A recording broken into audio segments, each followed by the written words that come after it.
Okay, so we've established the fact that races are not biologically meaningful, in the sense of we don't have an underlying genetic basis, biological basis for the existence of clear, distinct races. We recognize that race is a cultural construct. Now we have to talk about what we mean. How is race culturally constructed? So when we talk about a cultural construct, whether it's race, whether it's gender, whether it's sexuality, etc., a cultural construct occurs when there's a phenomenon but whereby cultural processes make the artificial seem natural. Okay, so this is true of race. This is also true of other cultural constructions. We will revisit this as we talk about like gender and sexuality in the coming weeks. The arbitrary social roles that we ascribe to male and female, right? Those are cultural constructs of gender. Uh, the stereotypes and artificial impressions of those things we just talked about, athletic ability, intelligence, personal character, etc., based on skin color. Those are attempts to make the artificial seem natural.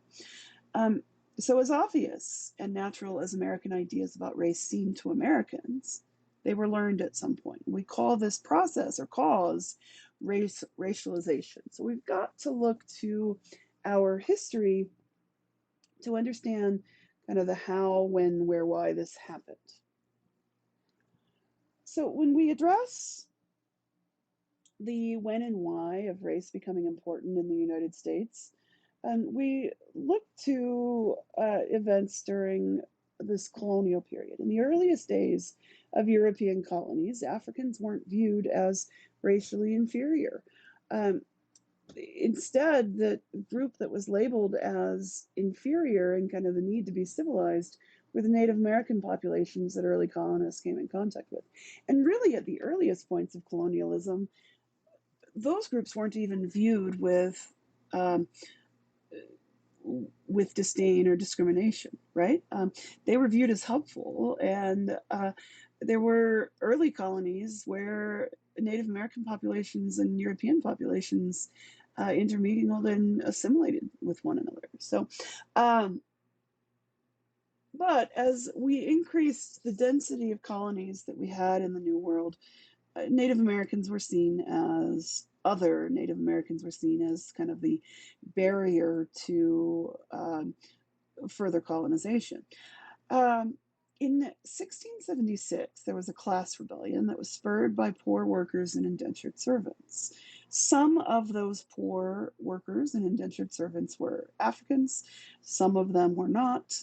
For example, there's a kind of a cultural history of viewing Irish as less valuable, lower class than British. That comes out of this class rebellion as well. Leaders to quell the class rebellion began to divide people along color lines as a means of controlling people and preventing future rebellions. If you don't want your lower tiers of your social hierarchy to rise up, so to speak, to battle back against the elites, you create infighting. And that's exactly what early colonial leaders did. By pitting blacks versus whites, by pitting Africans versus Europeans, you create this infighting so that your poor, your lower class cannot unite to fight back against the upper class. And so what started as class struggles became minimized by artificially constructing racial differences on the basis of skin color. This is still prevalent throughout much of the South today. Some of the vehement, let's say, embracers of um, basically Jim Crow ideology, of Southern pride ideology, are not wealthy whites of the South. Rather, it's lower class whites of the South. NASCAR and the Confederate flag, this situation that just happened recently with the noose being hung in a black race car driver's garage, right? Um, when I think back to my own upbringing in Southern Virginia, um, the people who rode around with Confederate like license plates and flying the Confederate flag on their pickup trucks were rural white boys, not well educated, college educated, wealthier white people. So this focus on creating the infighting absolutely carries over even to today, and it's still a very effective mechanism for making sure that lower tiers of the socioeconomic strata don't rise up against the elites. By the end of the 17th century, the terms black and white came to symbolize the differences between the two groups, shifting this emphasis from stratification to race. And thus, racial issues, racialization was born. Again, this is not a biological basis. Races are not discrete. So cultures build artificial laws that define who qualifies as particular races. Races can and do mix. We recognize that all it takes to have babies among humans is a male and a female. Now, please note that these are biological sex terms, not gender terms. We're going to get into issues of gender in the coming weeks. This is not saying that any man and any woman can mate and produce viable offspring. This is specifically referring to gamete size and sexual anatomy. So any biological male and any biological female from anywhere on the planet, barring any problems in development or changes that have been accrued along the lifespan, can mate and produce viable offspring. It's really hard to argue for discrimination when people are so clearly biologically compatible. And so what racial thinkers did was maintained cultural boundaries where nature didn't see them.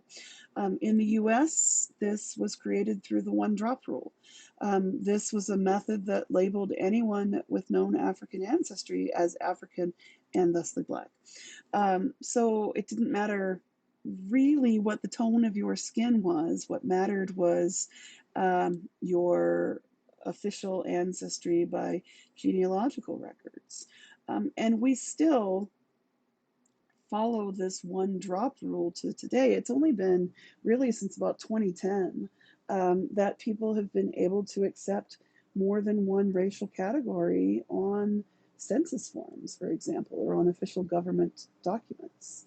Um, what the one drop rule does is automatically puts the offspring of any mixed race union um, classified as that minority status. So, I see this with my nephews who live with us. I'm raising my nephews as if they're black because, by American standards, by this one drop rule, by the way they present to public, based on their skin color, because of all of these things that um, lead to how other people identify them, they are, by American standards, black. Even though their mother had a black father and a white mother, right? So if we go by that, they would call themselves half black.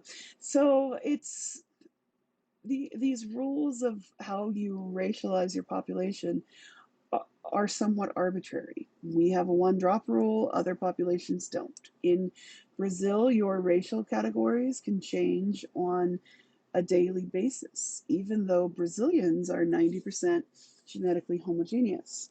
So your racial classification in Brazil can change on the basis of what your hair is doing. So if it's humid and your hair goes frizzy, you're going to give yourself a different daily identity than if it's a day where the humidity is lower and your hair is straight.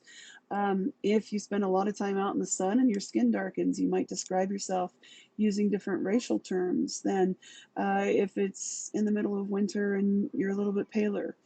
In Japan, there's a lot of systemic racism that has to do with both ethnic identification, but also with occupational segregation. And so there's a term for the lowest tier of Japanese society that are called burakumin, who lived in neighborhoods that were called baraku, which characteristically were neighborhoods that, well, were neighborhoods comprised of people that had occupations that dealt with death. So morticians, embalmers, executioners, leather, like tanners, because you're dealing with dead animal carcasses and the chemicals that you use to tan leather hides have a smell that lingers, just as the chemicals used to embalm human bodies have a smell that lingers. And so we've got racial categorization based on occupational specialization. So, why do I bring this up? Not to detract from the very real racial discussion that we need to have at present in the United States, but to demonstrate from a cross cultural perspective the seemingly arbitrary nature by which different populations create or construct these racial categories. So far from being natural and universally agreed upon, racial categories are constructed differently in these different cultural constructs. Latin America, very, very different from the colonization of North America. In North America, we were colonized by the British and the French. In Latin America, it was the Portuguese and the Spanish. They lived among Africans and Native Americans without restrictions on sexual contact. This is in stark contrast to your English policies in the United States. So, um, English colonists had a cultural heritage of not reproducing with indigenous populations or with African populations, whereas the Spanish and Portuguese did. This has led to an overall darkening of Spanish and Portuguese skin coloration, and created terms that have been used as different derogatory terms throughout Latin America today. One of those being mestizo, which means of mixed race heritage. Mestizos were typically Spanish and Native American and African descent, like some mixed race heritage. So historically, there have been a much greater number of races throughout Latin America based on approximations of the proportional representation of intermingling between different ethnic identities. In Latin America, these racial categories are also more fluidly constructed, still very much based on morphological or anatomical visible phenotypic characteristics like skin color. Again, with the example I was talking about with the Brazilians, things like hair texture and whether it's a humid day and your hair frizzes or not, right? Those can be used as other markers. You can change your race on this daily basis. There are attitudes about whiteness and blackness that persist, but these categories have as much to do with socioeconomic status and behavioral attributes as they do skin color. And so your identity as of black or white origin is tied up in things like the foods that you eat. Um, Whether there's that African heritage of the comfort foods that your family has gravitated towards or not. So, other cultural markers that are class related, that are behavioral, um, become just as important in determining racial identity as does skin color. So racialization is not simply something that happened a long time ago. It's an ongoing process, even in the United States and Latin America today. Can you think of some examples how it might still be taking place? Can you identify any conditions today that might shape dynamics of racialization differently from, say, the period of the Virginia colony? The early, 16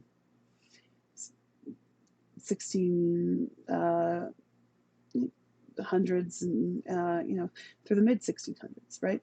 Um, one that I can bring up, and we'll talk about it in just a few moments. We'll talk about a pan-Hispanic identity, right? We use that term Hispanic to reflect uh, ethnicity, but Hispanic encompasses a lot of populations that still have conflicts with one another, that both historically have had conflict and currently have conflict. So basically, Hispanic is an ethnic term that applies language as a form of identity.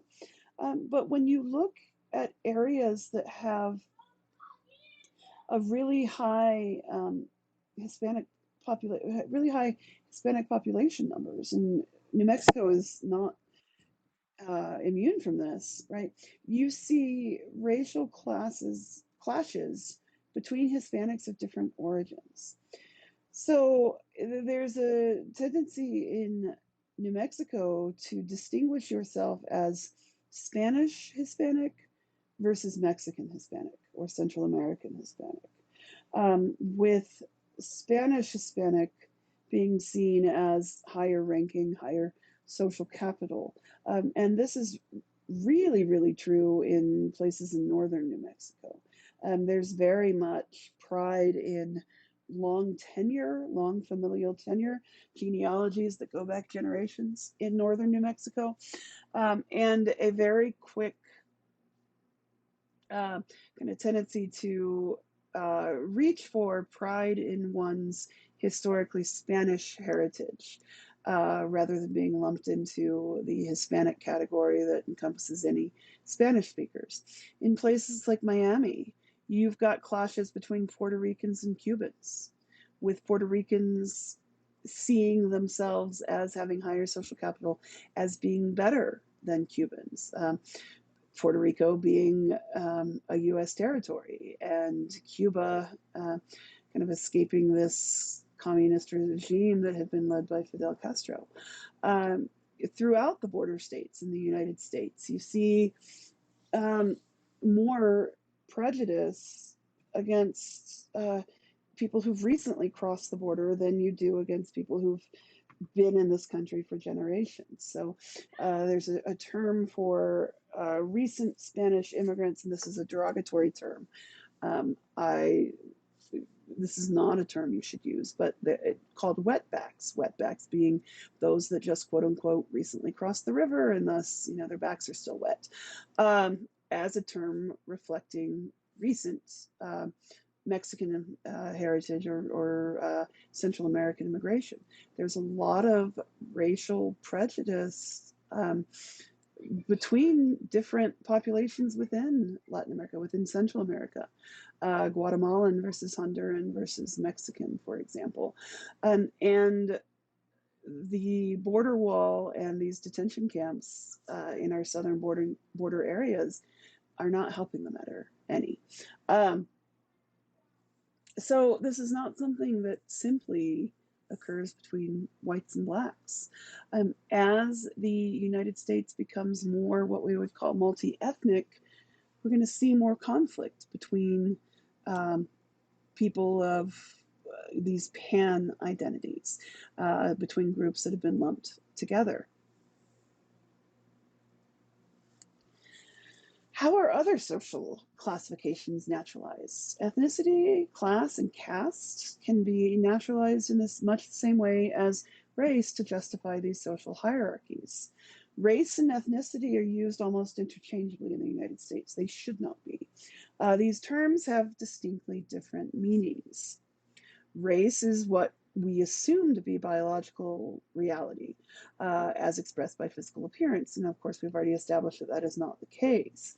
Ethnicity is based on other cultural traits, language or dialect, hence the Hispanic designation here in the United States, clothing, foodways, etiquette, bodily modifications such as tattoos or piercings. Okay, so even within ethnic groups, we see distinctions between subgroups of ethnic groups that use these same behavioral markers. So, among Catholics, there's Roman Catholics versus Eastern Orthodox. Among people of Jewish descent, there's just mainstream Judaism versus the Orthodoxy. So, with many of these cultural markers, we further subdivide, we further classify to maintain distinctions that benefit us in kind of socioeconomic means that benefit us in terms of class. Um, Ethnicity is this relationship due to presumed common descent. And so members of ethnic groups emphasize their familial metaphors and their shared blood to establish group identity and distinctness from other groups. This relates to this concept of primordialism, that the idea that nations are ancient and natural phenomena, so that the idea of a nation will develop ultimately within any group that has shared cultural characteristics. Now, there certainly are nations that go back for millennia, that carry with them strong pride in their identity. Catholicism, right? Though we don't necessarily grant religious affiliation ethnic markers, except when we're talking about Judaism. Though, I mean, to some degree, maybe we do that with Islam as well, right? We assume that people who practice Islam are Arabic, even when there are a wide variety of ethnic groups that that practice Islam. So, um, this idea that cultural history is kind of ancient and shared, and that to be ethnic per se, you've got to have some affiliation with and recognition of descent from particular ancient nations. Another kind of way in which, or concept that's related to ethnicity, is instrumentalism, that our ethnic markers are used instrumentally as a device by individuals and groups to unify, organize, and mobilize populations to achieve larger goals. Um, this is where, in the US, when we pit Anglo against Hispanic, we're not talking about common origin or primordialism per se, though that's certainly at its roots with uh, Spanish and Portuguese colonialism. But we're talking more about common language basis or common food basis, right? We bring up issues of Hispanic identity not because we expect that all Hispanics come from the same cultural heritage, but rather that they all have similar sorts of obstacles in their path to success per se, right? They have cultural features that they share as part of their group identity, presumably Spanish speaking as part of that, regardless of what population they initially came from. We also focus in American politics on a pan Native American identity. Um, there are some really, really, really meaningful and interesting, long-standing cultural differences between Native American populations, right?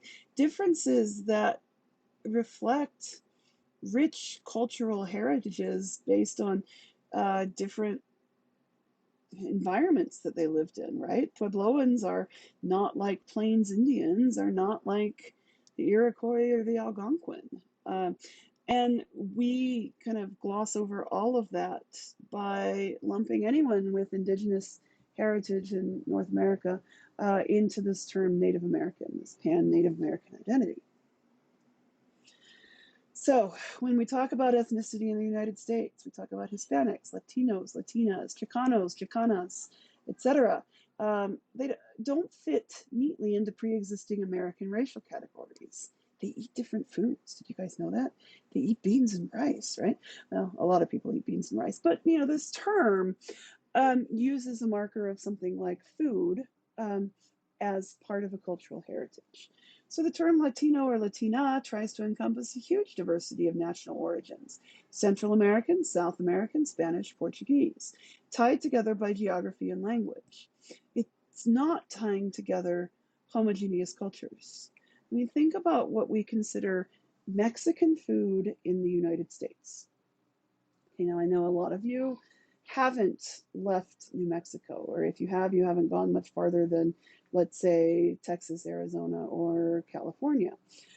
These are areas of the country that my um, childhood upbringing would have labeled as more Hispanic than where I grew up. So when we think about what qualifies as Mexican cuisine in the United States, what are we talking about?